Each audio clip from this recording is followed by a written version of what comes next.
Now this is an abundant harvest of peppers. And being Papa Pepper from the Abundant Harvest Homestead, you would know that this is stuff I like.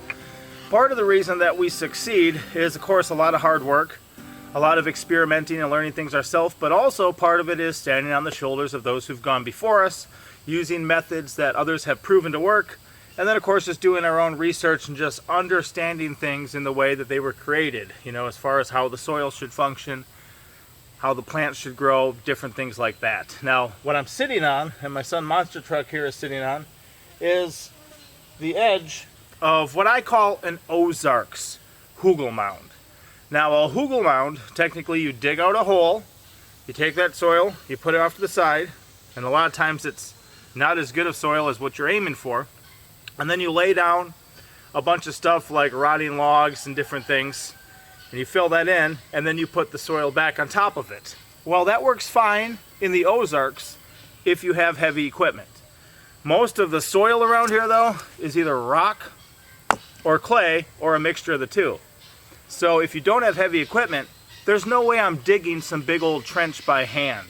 You know, pickaxe, shovel, jackhammer, I can do it, but my ROI, because my investment's going to be so high, it's going to be harder for me to get the proper return on that investment. So what I like to do is do what I call an OZARKS HUGEL mound. I'm going to play a video of making this, and then we're going to come back and explain why it is the way that it is now.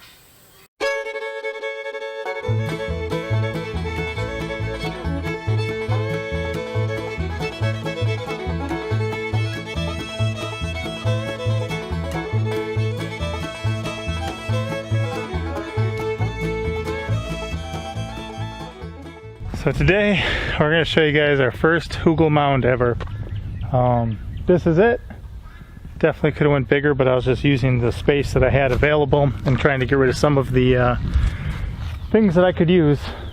Build up some soil, make a nice HUGEL mound. So we'll be doing more of them. I've got another one started and another one planned. This is the first one, and I'll just kind of show you guys what we did and how we did it.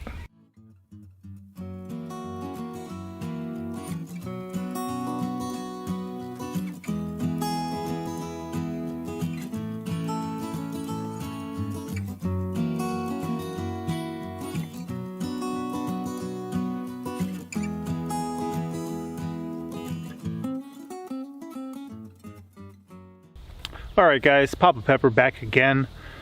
At the moment, you may notice that a lot of the things we're doing are experiments. I think that life is an experience, but it's also a series of experiments. And as we transition from just living a consumer life in the city, where we're very dependent upon others around us for everything we need, as we try to live a richer, more connected life, where we're being more self-sufficient and taking care of our own needs, it's a constant series of experiments. And now I'm actually going to be building my first HUGEL mound. So to start the HUGEL mound off, I used a bunch of leaf litter that we had first, followed by a bunch of branches. And these were the fresh branches that were cut off a number of trees we were pruning. Some of the trees that we chopped down, these had not really started to decompose yet, but I was putting them pretty much at the surface contact with the actual ground on top of the leaf litter. And then I added a bit of the soiled straw that we used in our duck poultry pen. So it was covered in manure, and then another layer of leaf litter before I started adding some of the more decomposing logs. So we've got a lot of these on the forest floor. This is part of what makes the forest floor such good soil as well, just the decomposing leaf litter and then the rotting logs. So added that now, and as you can tell, I'm kind of spacing out the layers, adding a little bit of this, a little bit of that, just using up a bunch of the resources that we have in excess on our property. And then another layer of leaf litter, followed by some of the, I believe this was the stuff from the goat pens. So we also have manure mixed with soiled straw from our goat pens, and then alternating that with more of the rotting logs. So over time, this will continue to break down into really rich soil. It'll retain water, and it'll also add heat as it breaks down, give the plants I plant on the top of it a good medium to grow in, And ideally I would make these longer, but I'm just going to fill in some of the spaces I have in the garden as a test, kind of as I begin to use this up, use the spaces I got. So then this was actually the goat stuff. The previous one was from the chickens or the poultry. And add another layer of that. You can tell I'm kind of tapering it off to build up the mound to actually the middle of this whole thing. There's so much of this wood on my property that I don't just want to burn and turn into ash. A lot of it's either too small or too kind of rotten to use for firewood. So this is a good way to put it to a use on the property as well.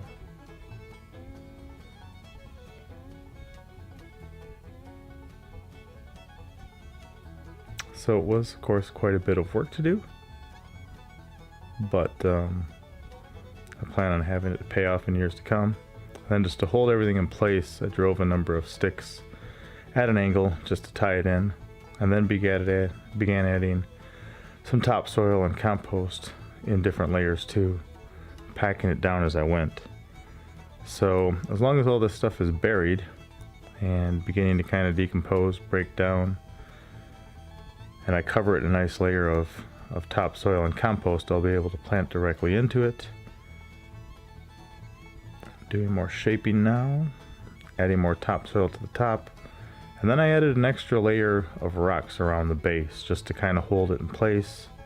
Got a lot of large rocks on the property anyway, and then packing it in with some wet topsoil, so I was able to kind of use it like you would with clay or mud to kind of smear it into place and let the moisture kind of hold it in place as well.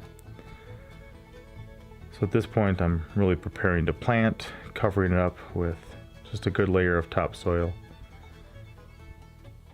and finishing the rock work around the outside then too as I go.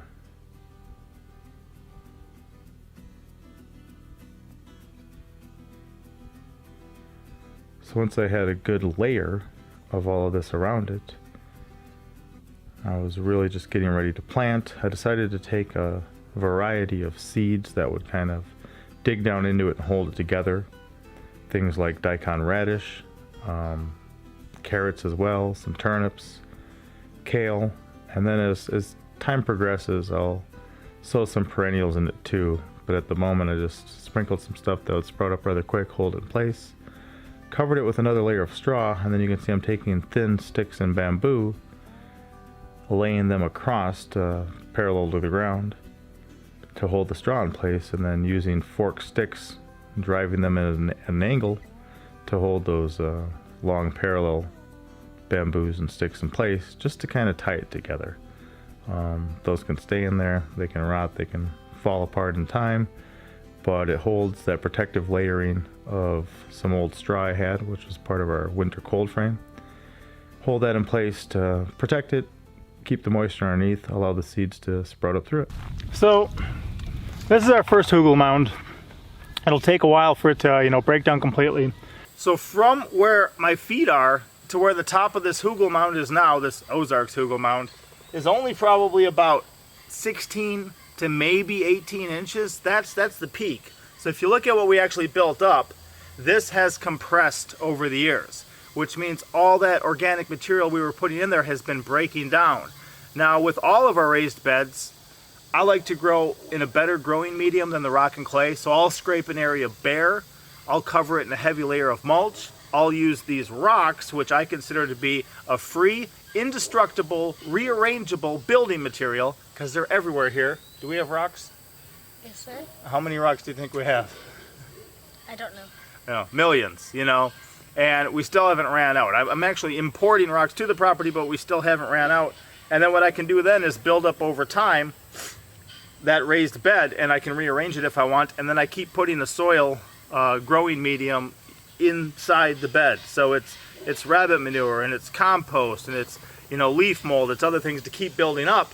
So the soil keeps getting deeper, but as I'm adding a better growing medium to the top, what's happening is the roots keep working down and breaking up into there, and the soil underneath, the rock and clay, becomes more worked and better too. So this here, some of the roots of the bigger stuff is going to be tapping in to what's below, but also all this that I've added to the top creates a very rich growing environment. As you can see from this harvest, this is not that many plants, and they are heavy laden, and we've had a lot of good high nitrogen rain, thunderstorms lately, so I'm really excited about that. We're gonna put up a bunch of this. We're not gonna be able to eat this all fresh, which is part of the goal, is to produce enough in the growing season that we have some to sustain us through the off season. But this is an incredible harvest. I really like this. And part of it is, okay, the HUGEL mound is a great idea. Absolutely. But if it's not exactly something that's easy for me to incorporate, then it's not a great idea for me. If I had a backhoe or some heavy equipment, an excavator, I could just dig a deep old hole. That's one thing. But if I don't have one available to me, do I just say, okay, HUGEL mounds are a totally bad idea, we're not going to do any of that, we'll just do something else? Well, I can incorporate that idea into the life that I live, use it together with what I have available, and then still create something better. So feel free to glean everything you can from those who are succeeding around you. But also feel free to experiment and change things, craft them, modify them to work best for you, okay? This works very well for me. As I said, I'm Papa Pepper from the Abundant Harvest Homestead. This works incredibly well for me.